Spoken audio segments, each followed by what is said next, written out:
Hey everyone, Caffeinated Warlord here with the final battle report from ConVic.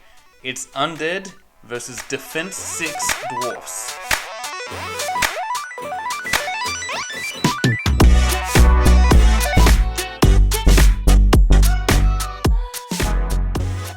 After so long, we are coming up to the last round of ConVic. This is an event that happened a long time ago, but thanks to my amazing memory, I can bring it all to you. The reason why I can't just record these all in quick succession is because I'm rather lazy, and I do enjoy actually painting and playing these games more than I do in recording these. This is probably third on the list of the hobby things that I like to do, but it's still something I like to do, and so I keep doing it, and I'm going to bring this to you now. So, the progress of my battles so far at ConVic, it's a total of 6 games over 2 days, and I've won 3, lost 1, and drawn 1. So that's 3, 1, and 1 for those keeping track. That is the best I've ever done, and this is the final game. I feel like I'm at the toppest tables. I feel like I'm up there. Tracy is battling it off just to my right. Some of Andrew Whitehead was also battling it out. There was, I'm up with peers that I'm not normally gaming with. It's probably the reason why I never get to game against them. But I have a chance, maybe, of reaching those upper classes. So, who is there to stop me? Who is there to confound me? Well, it is Rex. Rex and his Defense 6 Dwarves. He's just painted it up. It's all 3D prints from his own 3D printer. He put it all together in a record amount of time, painting it really nicely. And I think you'll agree if you look at this thumbnail, they're pretty good looking dwarfs. And so now, I'm going to have my greatest challenge yet, because my Undead has been going through some pretty easy to chop things. Defense 5 really being the highest defender. Yeah, we had to fight some Earth Elementals and some Order of the Green Lady, but that wasn't that hard. Soul Reave is gonna Soul Reave. So how am I gonna go here? Well, let's get into the lists. So first we have my list. So, let's go through it rather quickly. If you need a more in-depth summary, go back to some previous videos, but let's go. 3 zombie regiments, because they are the greatest trash. 1 skeleton spearman regiment to confound the cavalry. 1 troop of wraiths to act as chaff for further down. 2 Soul Reaver infantry regiments, one of which we have as the Staying Stone, so they're just a great hammer. We have 1 horde of wights with blade of slashing, the wraiths will escort them. 2 revenant cavalry troops, which also act as chaff. 1 Soul Reaver cavalry regiment with Sir Jesse's boots of striding, another hammer. So that's really the bulk of the army. Then we have some ranged pressure in the form of 2 balefire catapults, which I really enjoy. They're very consistent in terms of their damage output compared to, say, the goblin ones. Just the fact that they can reroll their failed damage is amazing, because I don't know how many times you go through rolling your big rock throwers and you do manage to hit, fantastic. You get a number of hits, that's pretty good, and then you roll a bunch of 1s to wound. It's terrible. So having that innate, vicious essentially, it's essentially vicious, is fantastic. So yeah, they're great at putting the pressure on. And then finally the support group, we have these 3 individuals, so 2 Revenant Kings, both have Surge, but one's also been put on an Undead horse and is given the Trickster's Wand to gain Hex 2.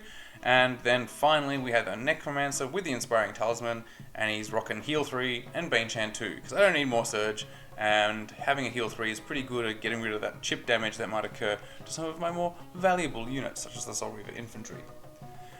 So, that brings us to the 2150 points, 16 units, and 24 unit strength. Pretty solid list, if I do say so myself, and I've been enjoying playing it this entire event thus far. Sometimes you make a list and you think it's good, and then you get to your 6th game of a tournament and you're like, no, there's actually something a little bit wrong with this list. But this tournament, the whole way through, I felt like any time that it was not working, it was because of me.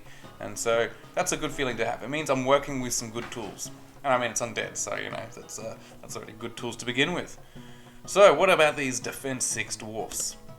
Well, Rex's Dwarfs, they are hard stuff. So, from the top, we have 3 Iron Guard regiments. Those are the Defense 6 infantry. Now, before this game, or a lot of the time, especially as an early player, you get all these different units, like Iron Watch, Iron Guard, Ironclad, you get them all mixed up. You're just like, oh, and then, when you look at the models, it's just a dwarf with a hammer, usually. It's just a dwarf with a hammer. And it's always so hard to keep track, but this is an alright army to keep track of, because it's all Iron Guard, so all the infantry are Defense 6. So these are the Defense 6 infantry They are hard to get through, and 3 of them have throwing mastiffs and 1 does not. I assume just because, yeah, this is a tight list in points. Like, he's not wasted really any points. And so he literally just couldn't have a throwing mastiff on that last Iron Guard regiment, and I'm sure he would have liked to. Then, for ranged pressure, he has 3 troops of sharpshooters, which I absolutely hate because they killed a coral giant once. Fun fact. A horde of earth elementals, just to add a little bit more defense 6, but this is the more a fearless kind. Then finally, we have a 1 Mastiff Hunting Pack regiment, so a bit of chaff. 1 Steeled Behemoth, upgraded to Golluck's Fury, which is obligatory if you're having just 1. So that gives it a nice gun. So the Steeled Behemoth, it's a chariot-sized base monster that is defense 6 and will ruin your day, really, because it's especially with Golluck's Fury, it has the is it Land Resolve aura or something? Yeah, it has an aura. It's not fun, but it's also no slouch in combat by itself, and it has a decent shooting attack as well because it gains Golluck's gun. So that's the Steel Behemoth. Then finally we have Garrick Heavyhand, 2 Steel Juggernauts, and Faber Ironheart. So Garrick Heavyhand is a guy who can actually heal a bit because he has Radiance of Life. He's not a terrible combat character either, he's pretty good. But then the real nastiness is the 2 Steel Juggernauts and Faber Ironheart. These guys can move ahead of the force and tie up some things so that the rest of the army can come in. So yeah, this is a very solid list. There's not really anything in particular I can target easily to take down. And at the same time, there's also not much I can really shoot at easily to remove because it's all defense 6. So I'll be wounding on 4s with my balefire catapult. So normally I have that's what I'm shooting, I'm getting rid of that. But in this game, I'm like, I don't know what to shoot. What am I shooting at? And then there's, you got the Radiance of Life in this. It's like, if I do just 1 damage, I might as well not have done it. So this brings us to a total of 14 units and 23 unit strength. So that's the dwarfs that I'm going against. So what scenario could we be ending in, I wonder? Well, it is Dominate. The final scenario is Dominate. And at ConVic there's a special rule that when you have Dominate, the very center, the very, the minutest dot in the middle of the Dominate circle, so the middle of the whole board, is actually worth 1 unit strength to whatever stands on it. So they will gain 1 unit strength. So you can put an individual on there, boom, 1 unit strength. You put a unit strength 4 thing on there, it becomes unit strength 5. So that's something worth considering and as unique to this event. It's just a fun little thing. But only 1 unit, because it's a minutest point, so you can't have 2 sharing it. So, it is Dominate, and one of the other special rules of this tournament is that at the start of the game, right before you put down your armies, and before you even pick your sides, you have to roll off, and the person who wins gets to move any piece of terrain up to 6 inches, however they like. Just with the same restrictions. Don't put it too close to the edge of the board, like with blocking terrain, blah blah blah. But you can move it anywhere. And always, if I get it, I want to move a hill into a deployment zone and put my balefire catapults on it, because why not? The risk of doing that is that if you do not then win the second roll-off, which is to choose sides, you will then give them that nice tactical hill. And voila, that happened in this game. I won the roll-off to move something, so I moved this hill you see here into the deployment zone, and then he won that side and deployed a lot of stuff on it that I didn't want to be on there, namely the sharpshooters. So, before we get into the rest of the deployment, what kind of terrain are we dealing with? Well, we've got similar, if you go to the Ratkin battle, where my undead were going against Ratkin, we've got this kind of corridor of death, in a way, because we have, straddling the central aisle, we have these 2 big pieces of blocking terrain. So we've got this church here and this hovel here. So that's already sizable enough. And then right next to that hovel, a hill. The other hill, obviously, in the deployment zone. Thanks to me, yours truly, why to do this. Then we have all this forest and forest blocking off pretty much the whole left-hand side. So this is like a no-go zone for my kind of army, because what am I going to do here? And it's Dominate, so I really need to be around the middle. Then we have 2 obstacles, one in between the forest and the church, and then one other obstacle jutting out from the forest. So really navigating this whole left-hand side is just a nightmare. But then on the right-hand side, we have all the difficult terrain, like the flat difficult as well. And what's really annoying is the whole middle is just free. It's just a killing zone, and I need to get in there. I need to. He's going to go in there, and he's just going to sit there, and I have to try and deal with it. So, yeah, my initial plan was to, maybe hold back a bit, we'll see.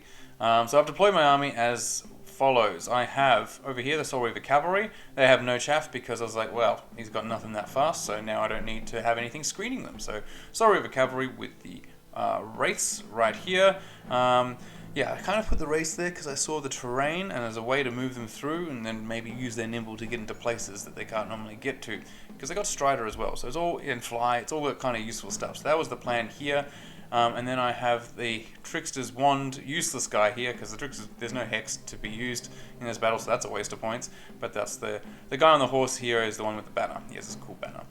Then we have the Zombie Regiment, Skeleton Spearmen, Zombie Regiment in front of my Soul Reavers, and then Revenant Cavalry in front of my other Soul Reavers. So there's the two Soul Reaver regiments right there. In between them, I believe that is the... Yes, that's the Necromancer. So another inspiring bubble there, and to heal. Then we have Revenant Cavalry in front of the Whites. And then on my right flank, I have some more zombies, and the Revenant King, who's there just on foot with Surge. And then finally, we have those two Balefire Catapults. So it's... yeah, it's a reasonable deployment in terms of I've learned to put a lot of my army together, try not to split it up.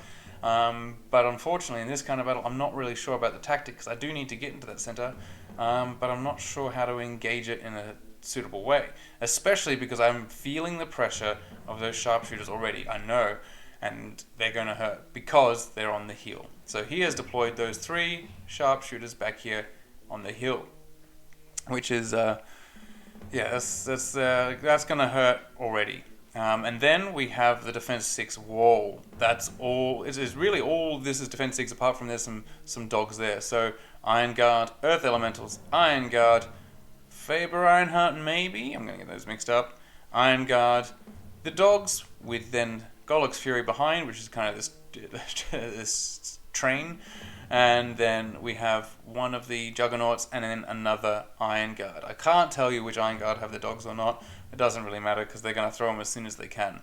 And I think there's... Oh, yeah, the other Juggernaut is behind Faber Ironheart. So, yeah. And somewhere around here is Garrick Heavy Hand. Somewhere. But it doesn't really matter for now. It just... That's what I have to contend with. So even though I'm probably going to get the charges off, if I do, I'm not going to really gain much from it. So... Yeah, and what have I done here? Why have I put zombies in front? Well, it's mainly because I'm scared of the shooting. But in this case, the only thing that would start getting me cover would actually be the Revenant Cavalry. So I was pretty silly in not putting my Revenant Cavalry in front. But, you know, you got to learn these lessons, and I was getting pretty tired by this point. So let's get into the battle after looking at some models first. Like I said, pretty cool looking army. Just quick pictures. Turn 1, here we go. So, he gets turn 1, he moves forward, you can kind of just see all the different, the whole armies move forward in such a way that now the sharpshooters have free reign of firing down into my army. And so there's Garrick Heavy Hand right there. And everyone else has just moved up. That's my dog shaking. Wonderful. We'll just let him walk off. There we go. Now, the shooting was considerable. Those sharpshooters put 7 damage onto my my Soul Reavers that I did not put behind Revenant Cavalry. But the problem is I don't actually have enough height 3 stuff to hide all them all. So something's going to get shot and get hurt. You know, and they're all defense 5. So this could have happened to Whites, but they wouldn't have got wavered because here they got wavered. Ugh, terrible. So not a good start. And so here's my army going. I'm really feeling the pressure. I'm like, oh, you're shooting me, and it's really powerful. And like, if that's 7 damage and that happens again, they're gone, and I can't protect them. So I kind of just left them behind, and I feel really bad about it. So my whole army's just moving up. I'm trying to get into the forest here to threaten some stuff, and just say maybe don't move forward just as fast as you have been. But yeah, I'm not feeling confident whatsoever after that first round of shooting because, yeah, especially now that they're wavered, I don't know how to get their wounds back. You know, I'm going to try and use my heal, but, you know, it's going to be a tricky day saving them. They're on life support. That's for certain. Turn 2. So he doesn't really care. He moves up. He gets right in line with this blocking terrain.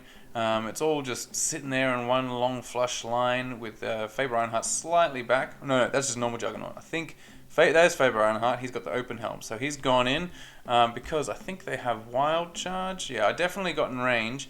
And thinking back, I'm not sure why I did get in range. I was thinking, you know what? I want him to charge. Just go and charge my chaff, because that's what the chaff's for, and then I can hit back at you. But this is not a smart idea, because he's not going to kill him. He's just charging in to block me up and then just keep shooting the crap out of me. So I really shouldn't have offered that early charge, and instead sat back just a little bit more to then charge out, because now I'm just allowing him to slow down the game while he has firepower superiority, because he has the dogs that are just about to come out. He has guns on nearly everything in terms of everyone's got either dogs, or they've got the hand cannons, or their Golux Fury, or their sharpshooters. So there's actually a considerable amount of shooting in this list that kind of flies under the radar when you're first looking at it. It definitely flew under my radar, and I'll try not to let that happen again. And yes, he got a little bit more damage. It wasn't even that much more. I did heal them a bit, and then they got up to 9, and then he just rolled high twice, and yeah, they're gone. So there goes the Soul Reaver infantry, and that's not good to be down one Soul Reaver infantry regiment and have nothing to show for it. And over here, you can see a bunch of damage was done, but also by Golux Fury, because he did some damage here, and I don't think Golux could see it, or something like that. Yeah, it was going to be cover, so he decided to shoot at some whites instead. I think some dogs went there. So the whites have got 5 damage on them as well. So that's a lot of shooting damage that's been happening, and I'm like, oh no, that's 2 of my hammers being threatened. Thankfully, whites can't get wavered. And I can see now why people just go, you know what, I'm just going to take 4 whites, because yeah, you bring the cool Soul Reaver infantry and they just get shot a bit, and then they just kind of waver, and then they die. So it's amazing how fragile things that actually can waver can feel, especially in an army where you have access to, taking everything that's fearless. But I will not give in to temptation, and I also don't have any more Mantic white models, so until I do, then maybe I'll get some more whites. But for now, it'll just be this army. So yes, it's me taking a picture of the people that did that. The dwarves. So, yeah, it's not a good situation. I'm not sure what I was trying to achieve with this picture. Well, I'm just grieving, I think. But yeah, not great. Not great at all. So in my turn, I decided I need to start getting into this line and chipping away. And I thought, okay, doing the maths. I've got these guys. These are the Sir Jesse's Boots of Striding guys. They've got terrain mitigation. They're going to get in there. They're going to do their 20 attacks without any kind of impedance. And we've also got the Wraiths coming in too. Not inconsiderable. Yeah, I mean, yes, they're a hit on force, crushing 1. But, to combined, this might be something. And then I got a Bane Chant. I'm going to Bane Chant them, because I'm thinking back to my battle against Order of the Green Lady, and there were 2 hordes of Earth Elementals, and I sent in Soul Reaver infantry to that, and I managed to kill them when they were Bane Chanted. So I was thinking, okay, it works there, it can work here. So this should be enough. Bane Chanted Soul Reaver infantry along with the Wraiths.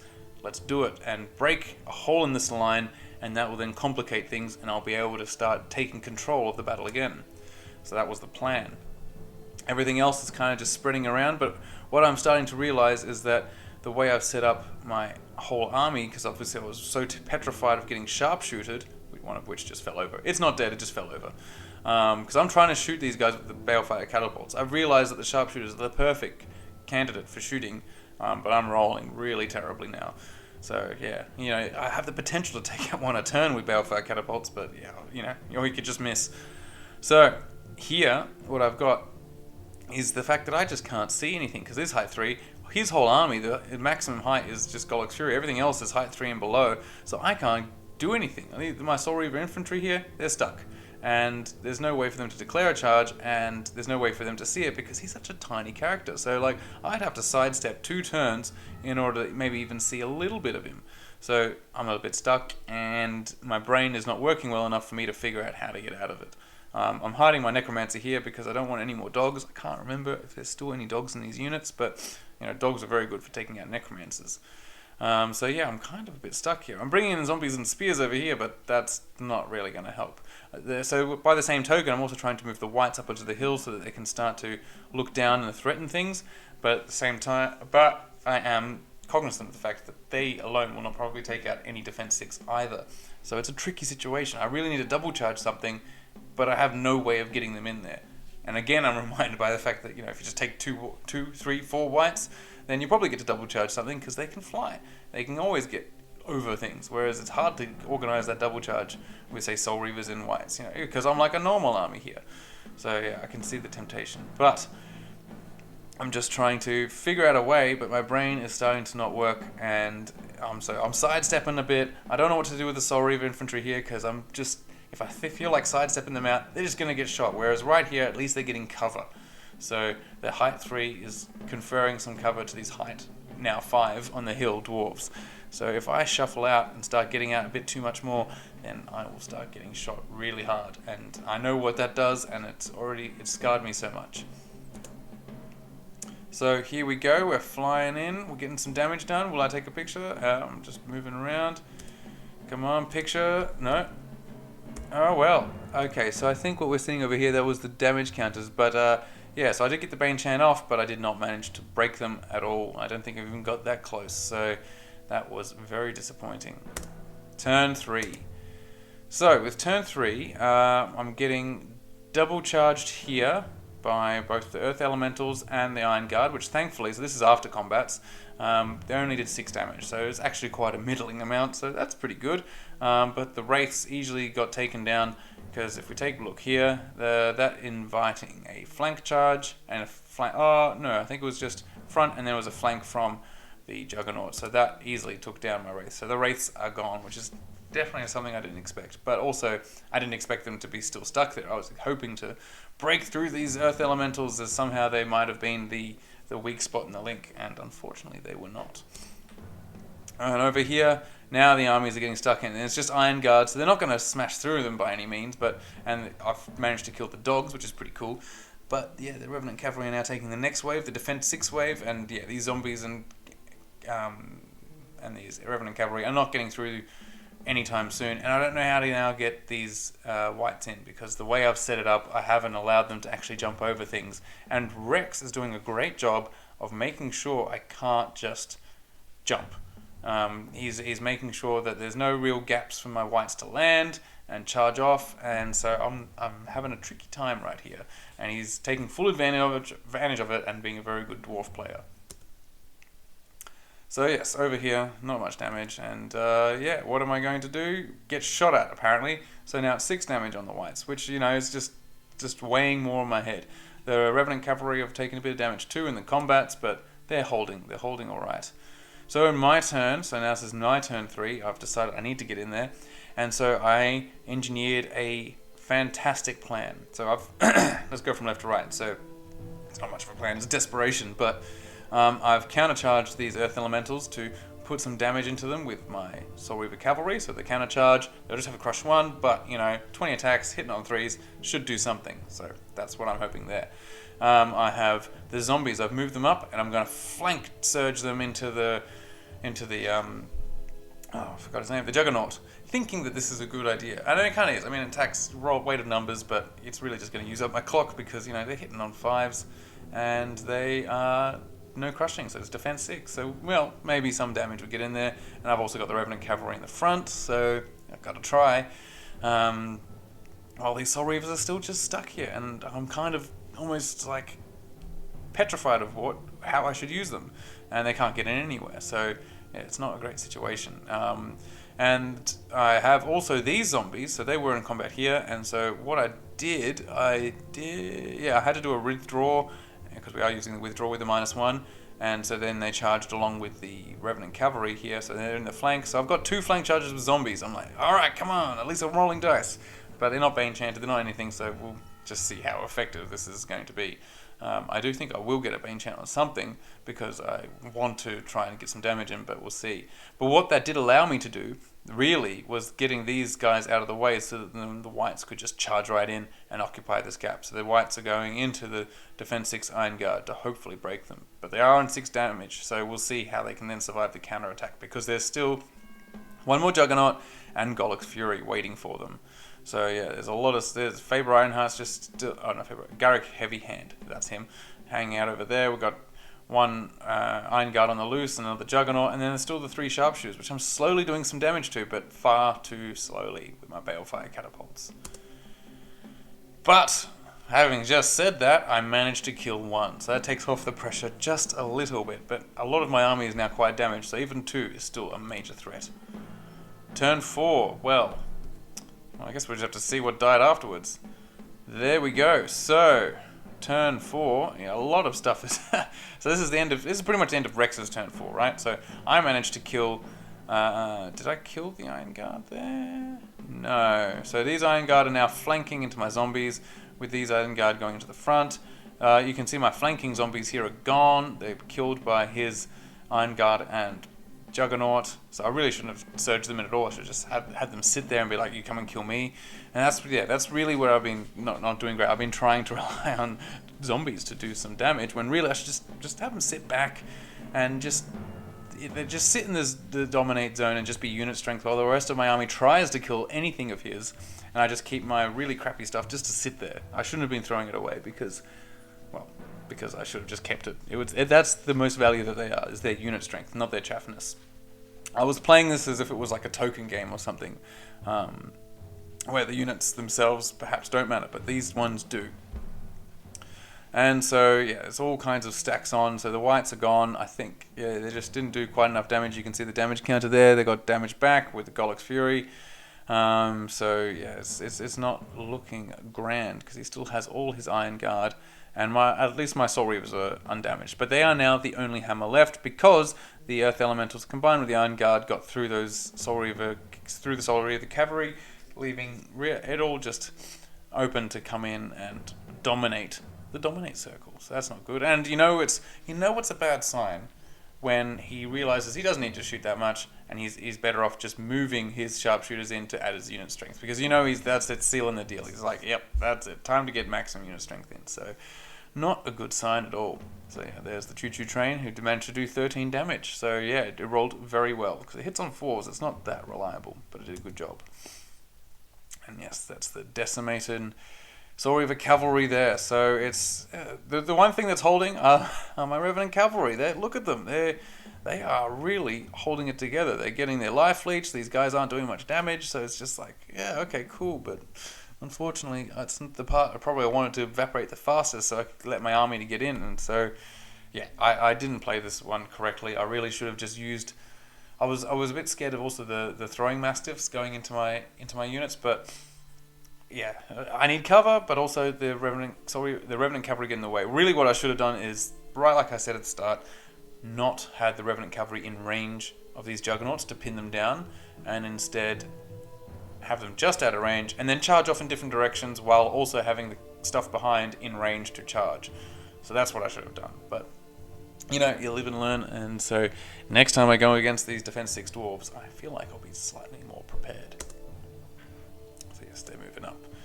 And finally, some Revenant Cavalry die, the zombies die, the Undead over here are gone.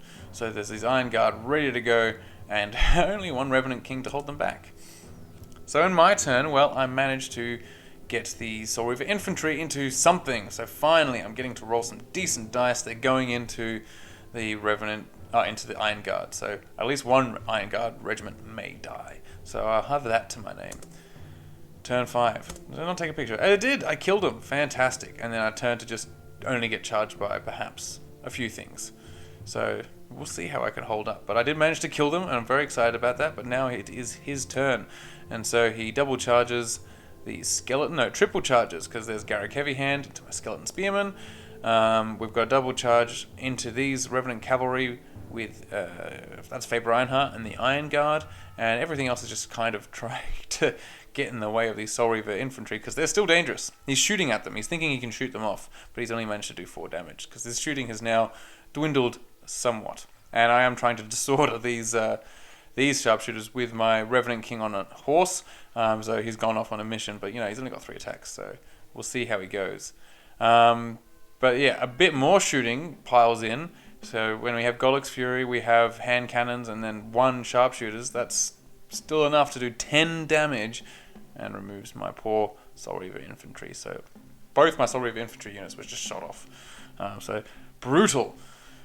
And so in my turn 5, well, it's time to just try and delay, but I don't think I can actually stop anything. But my only unit strength that remains are these Revenant Cavalry. So in go the other Revenant King into one of the Juggernauts just to tie it up, because if this gets stuck here, well, these Iron Guard are stuck here, they can't come in, so that's just the plan.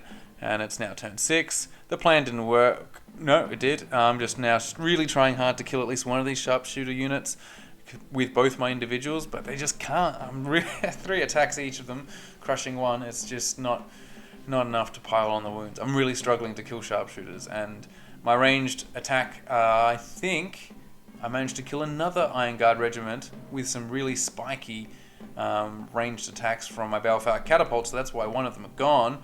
So there's only 2 Iron Guard regiments left. So I mean, I'm getting reasonably close, but yeah, he still has all kinds of unit strength around, and so there's no way I can bring it back. The only thing that went in my favor, also another spike, a craziness, was the fact that he rolled a double one, because these Revenant Cavalry on 15 damage, they're devastated, but they're still there. They're chaffing way too well. They're way too thick. And that's the end of the game. That's where it ended. I still had something there, so I wasn't completely wiped off the battlefield, but geez, I was struggling to kill the stuff.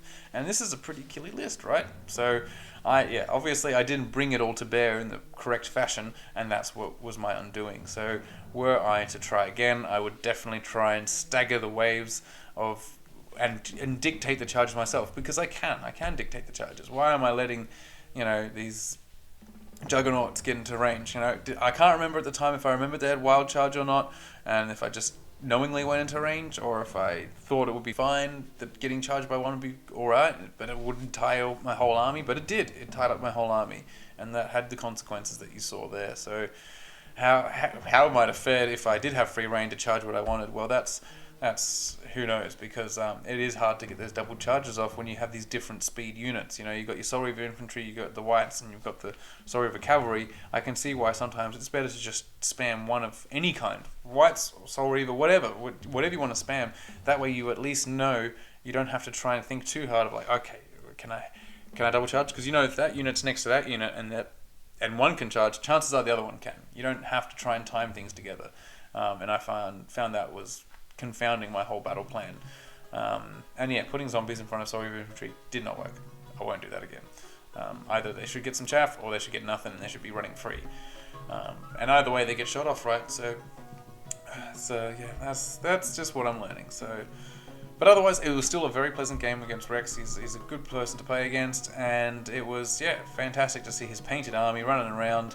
And he ended up getting 3rd. So he got 3rd, and then 1st was also Dwarfs. So it was Dwarfs, and then I think it was Andrew Whitehead with Undead, and then Dwarfs, and I don't remember the rest, but it's pretty crazy, right? So and the Jeffrey Traish, to no one's surprise, won the event with Dwarfs, but his Dwarfs were not Defense 6 Dwarfs. They were pretty just standard, because the whole philosophy he has behind his list building is not to overinvest into too many things and to have plenty of scoring and flexibility. And I haven't had the pleasure of playing against him, because I'm pretty sure I'd only get the chance to do so in round 1, when it's just completely random pairings. Because this is the closest I've ever gotten to higher tables, but that means a good thing. Well, maybe. I'm playing Undead, so perhaps it'll only happen when I play Undead. But I think I'm becoming a better player. Maybe. So, we'll see. I have plans to play some more Goblins, to maybe go back to Trident Realms. I'm very excited about the Trident Realms update next year. I might talk about that again soon in another video, about what I'm thinking about next year. I'm thinking about all the armies I got. And the Abyssals are also going to get redone too, so I'm looking forward to that when that happens. It's going to be a good year for being a caffeinated warlord, because all my armies, half of them are getting redone, in a way. That does mean I'll have to buy stuff and paint it, but oh well. That's such a shame.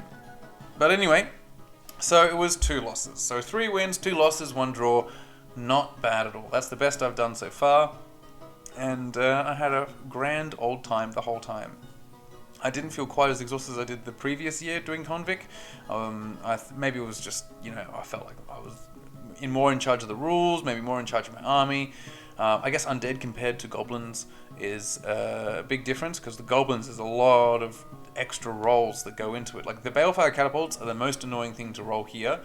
But with the Goblins, Groany Snark moves, you better roll a dice. And Groany Snark attacks, you better roll heaps of dice. You got my big rock throwers, let's roll lots of dice. And then you got the Wingets giving the elite, and it's a lot to keep track of. There's a lot of dice to roll, and a lot of it not that effective. whereas at least with the Undead, you're usually rolling quality dice. The only time I think I was getting low on that clock was when I was getting a lot of flank charges with zombies, and I was like, oh, I better roll it, but it's not going to lead to much, but I better, and it did. It was helpful, but it's just, you can see that you're using up your clock. So, but overall, I think it was an easier army to pilot for sure, compared to goblins, but that's also because just goblins require lots of practice before you get really good at them. So I do know I need to play more of my goblins. But yeah, so that was the winnings, that's how I did, and this is the prize table. So previous years was just the 3D printed terrains. So Jeff Holland has two different kinds. He has a filament 3D printer, a resin 3D printer, and so he goes nuts in leading up to this event, printing just all kinds of stuff. I don't know how he picks it, but he just has a whole library of files, and he prints these off. So on the tables over the course of the battles, you would have seen random pieces of unpainted terrain, but it was not out of laziness. These were actually contenders for the prize. Like they all ended up on the table, and you could pick them and take them home. Yeah, you get to pick anything on this table, and that also includes the prizes. So there are all these boxes that could be chosen as well, So Mantic actually sponsored, so this is the first time Mantic had sponsored ConVic, and so that was really exciting as well. So we've got some ambush boxes here. We've even got the starter set, League of Infamy, and over here an actual ogre army. So there's a lot of stuff that was on offer here, and it was definitely hard to pick, but so I ended up 7th or 8th? 7th, I think. Let's say 8th. It's always better to go further down, and yeah. So I was 8th out of the 24, and I managed to have the chance to pick the goblin box, because even though I got lots of goblins, and it comes with 40 of them, oh my no. Anyway, you can always use some more rabble, or spitters, or sharp sticks, but what was really cool is it comes with the 2 chariots / minces. So I've got some old minces, like the really, really old ones, and so I'm happily going to put these together to make some more minces. So I'm going to end up with 2 regiments of minces in my army, which will completely change up how it plays. They're completely different from trolls, and act as a really good anvil and hammer all in one, that you can then base the whole army around. So I'm really excited picking that up. I probably should have just picked up some train, because you can always use train a bit more than you can just more miniatures. But yeah, I'm the kind of guy that gets more excited about the miniatures and the armies rather than getting more terrain, and that's why I only have like a limited sets of terrain rather than anything bespoke. So, but yeah, it was like last year. There was a huge plethora of stuff to choose from, and last year I think I picked up a dragon for my Riftforged Orcs, which I'm yet to paint, because it's not Mantic, so I'm not worrying about trying to paint. I want to paint all the Mantic stuff for my Riftforged Orcs first, so I'm getting through those. But yeah, and just take a look here. So these are all the resin stuff. Lots of cool items in here. That's a Mind Screech. And then we've got that. That's the dice thing with the I think it's a Moloch from the Abyssal Warlock.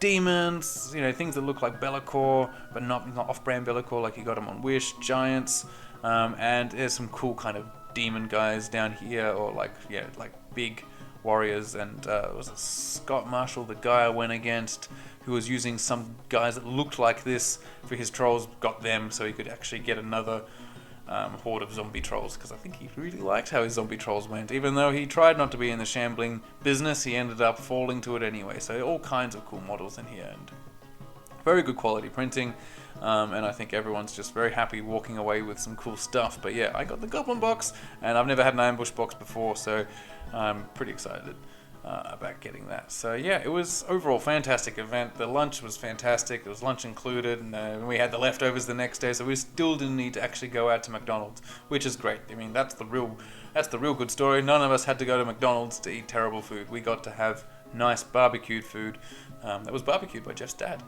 who did a great job. And so yeah, fantastic event, and this is definitely my go-to 2-day event every year, because it's so close to me and it's so well run, and there's always prizes, even though I don't need more shit. But it's just, you gotta have something to get you all excited, and maybe next year might even get even better. So, but which army should I take? That's I'm not sure of, because by then the Riftforged Orcs should be definitely done.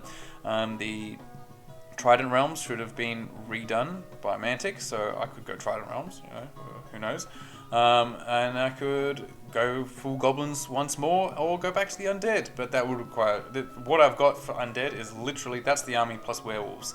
So there's not much more I can tweak of undead without having to do a lot more painting. So yeah, I'm thinking about what kind of army, but at the same time, you know, it'll probably just be close to the day where I'll just be like, this. Because maybe I'll really like the Reforged Orcs. What I'm currently putting together, I think I had a video about the list, but since then, Steve Hildrew's videos going about how he now makes his Reforged Orcs with the Rift Forgers, which, you know, makes sense because it's Rift Forge Orcs, but the Rift Forger heroes are really good little damage dealers with their host Shadow Beast and just, you know, generally being able to get everywhere, so I'm trying to now tweak the list towards that direction. Always the problem is unlocks. There's just so many cool heroes and stuff that you want to have and monsters. It's just hard to keep the unlocks in there. So I'm working on that list, but it's definitely going to have Rift Forges in there because I got some. Anyway, if you like that video, I've got more battle reports coming out, and I'm going to do some more videos of just general stuff now that I've got these battle reports done, because they're always just kind of there, and I'm like, well, if I'm going to make a video, I should do this. Whereas I want to talk about some other things. I want to talk about the old world coming out. And, you know, what does that mean for Kings of War? Potentially. I also want to talk about just, you know, all kinds of hobby stuff. What's Mantic doing? You know, we got all those from Clash of Kings in the UK. We got all those hints about what is happening next year. That's really exciting. So I'd like to talk about that too. And if there's anything else you'd like me to cover, just let me know, and I'll try and make a video for it. Otherwise, until then, keep caffeinated.